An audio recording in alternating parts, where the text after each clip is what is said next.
Hello mga kasolok! Ako po si Queen Shena. Magandang umaga po, magandang tanghali, magandang hapon at magandang gabi sa ating lahat. Kung asan man po tayo sa panahon na ito, ay God bless us all.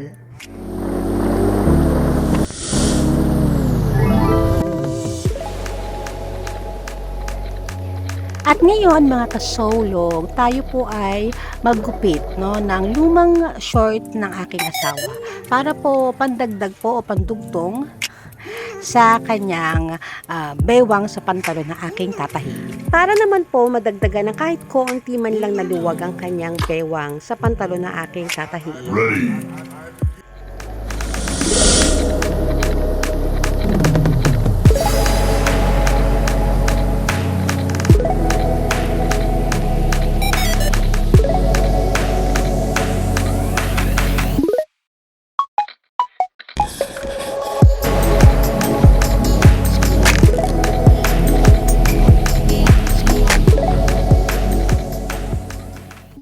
Siya ang kailangang i-adjust sa baywang lang naan.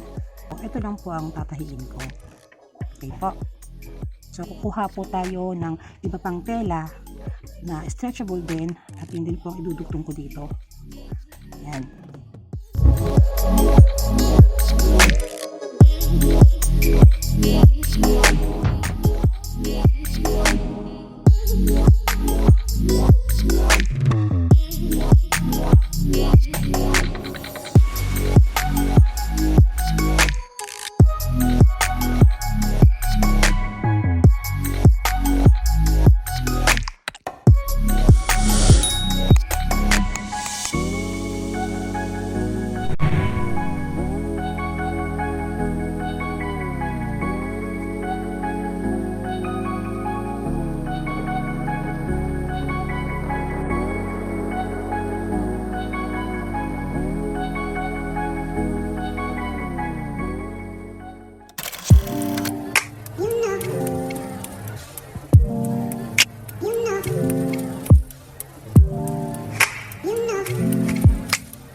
So ayan po mga kasolong aking nagawa. Dalawang balik po yan. Pwede po ninyong gawing 3 o 4 na balik, no, para sigurado naman po matibay ang inyong pagkakatahi, no. Ito naman po ako sa isang side dahil natahi ko naman na po yung isa pong side. Maaari din pong mas maganda po siguro na yung sinulid nyo gawin yung instead na isang ganito lang, pwede pong doble-doblehin sila. Kailangan lang ho talaga malaki yung butas ng karayom para kahit mga 4 na sinulid ang pwede nyo ilagay dito. Tapos 2 balik na lang kayo sa pagtahi dito, kaya mainam na po yun, no? Matibay na po yun dahil hindi naman po tayo nananahi na gamit ay makina. At sa mga kung mapapansin po ninyo, no, hindi na po ako gumamit ng measuring and marking. Pero yun naman po ang tamang paggamit ng pananahi, no? Kailangan dapat meron po tayong sinusunod na pagsusukat. Mas maganda po na gumamit po ng mga tamang gamit sa pananahi sa kamay, no? Ako yung hindi naman din po eksperto, pero parang nasanay na lang po ba? Ganun. Iba hindi ko na lang po kasi talaga binivideo. Kapag hindi na po ako nagtatanim, pagtapos na po ako sa mga gawaing bahay, yan, ito po papalipas oras ko din po, no, ang manahi na sa kamay. Ang linyang ito ay gagamitin ko na, tatahiin ko naman po din ng pabalik.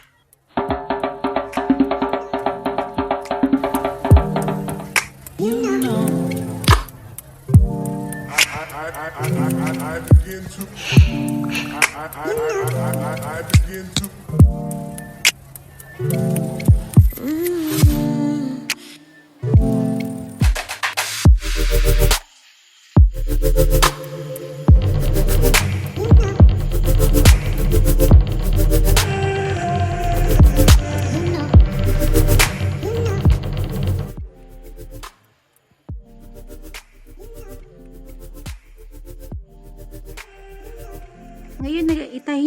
po natin ang dalawang side. So, ayan, nababanat na po sila. Sa susunod naman po natin tatahi ay yung dito sa may yan, side na iyan.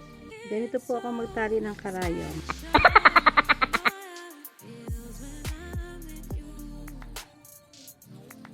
Ikot, 2. Try 3 kasi makapal na siya eh. Tapos hihilain po ito. Itutulak ito. Hihilain po iyan. Ayan po. Ayan po. Naitali na po siya. Pagkakaroon natin na yung itahi. You're mine for sure.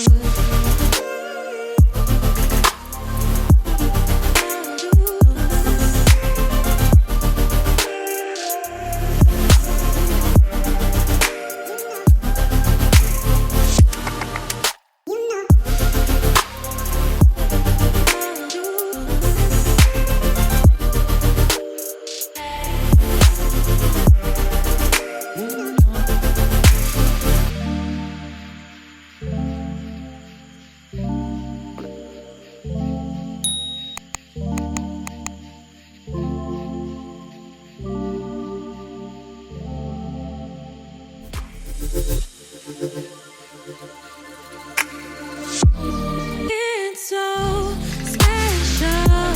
Boy, how it feels when I'm with you. You got me doing things I never thought I'd do. Just so you know, ain't never let you go. You're mine, oh. Just so you know, you're mine for sure.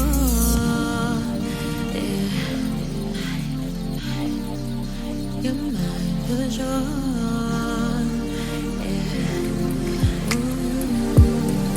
You know. I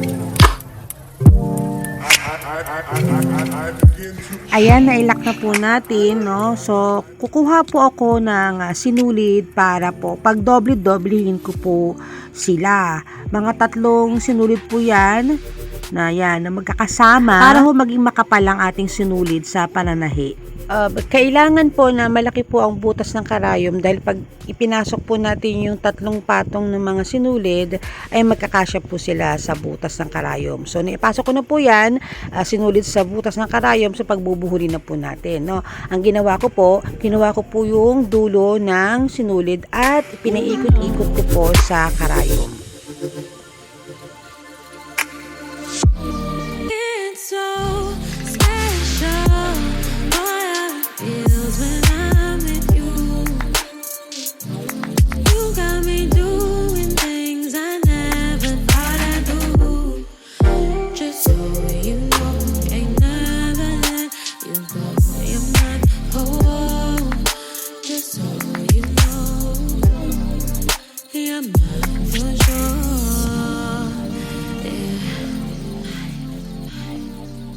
You're mine for sure. Mine for sure. Ayan mga kasolong, maglalak po ako sa bandang yan. So, ang ginawa ko, ginipit ko po. Kasi po, bitin po yung sinulid. So, paano po magdugtong ng sinulid ay ganito po ang ginagawa ko.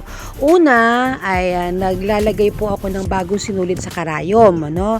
At kung mapapansin po ninyo, yung aking sinulid ay medyo makapal na. Pagkatapos, yung dulo po ng bago kong nilagay na sinulit sa karayom ay ididikit ko naman po sa dati kong sinulit. Ayan po, nakikita naman po ninyo no, sa video kung paano ko po sila pinagdikit. Pagkatapos, kukunin ko po yung karayom at doon ko po iikot yung sinulid. Yan po, mapapanood naman po ninyo eh. Yan, ikot-ikot. Yan. Pwede pong 3 pero depende po yan sa tansya nyo kung hanggang saan po kaya nung karayom umikot sa sinulid. Tapos itutulak nyo po yan. Para po maglalak po yung dulo ng sinulid. Madudugtong na po sa dating sinulid na aking tinatahi. Ganyan lang po ang ginagawa ko mga kasolong.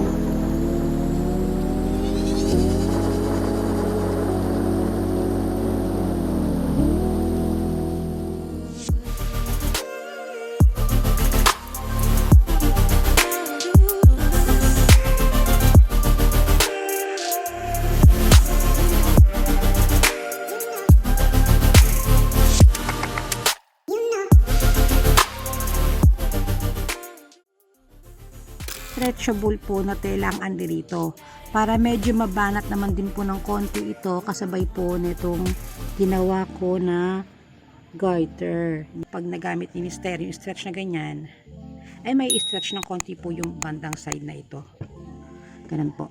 Mas matibay po kasi pag may parte po dito.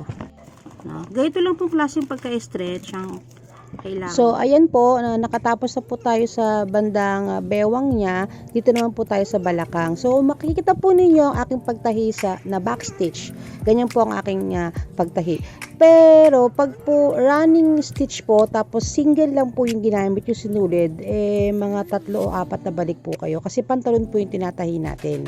Pero, pag dinoble po natin sinulid, kahit na isang pasada lang po yan ng tahi, matibay na po yun. So, ganun lang po yun.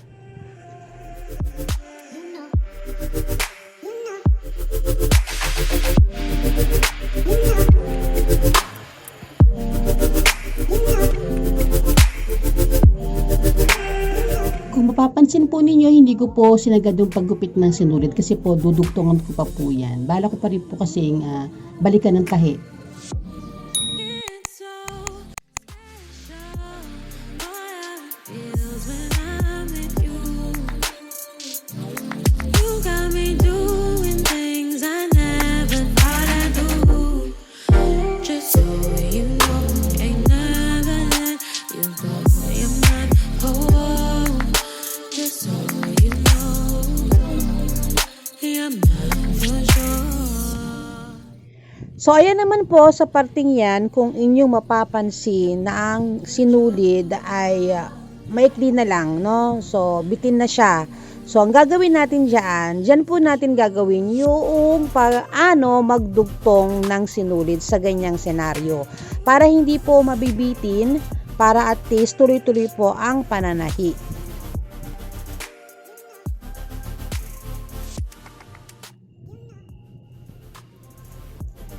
At ayan, nadugtungan ko na po ng panibagong sinulid para po tuloy-tuloy po ang aking pananahi. Ngunit, datapwat. Iba na po ang kulay ng sinulid, pero okay na po yan. No?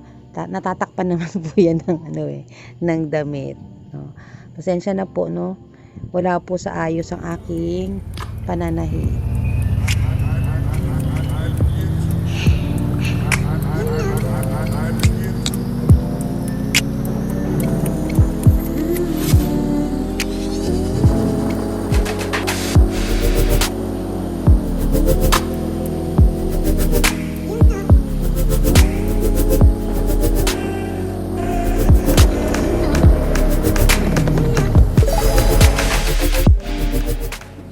Dali-dali may lakad pa ako, Charles.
At yan mga kasolong, ganyan lang po ako manahi, simple lang po. Kung meron po kayo napansin na hindi ho pantay, pasensya na po kayo. Kaya naman, kung nakaabot po kayo hanggang dito sa dulo ng video na ito, ay maraming salamat po. Muli, thanks for watching and God bless us all. Please subscribe, like, comment, share.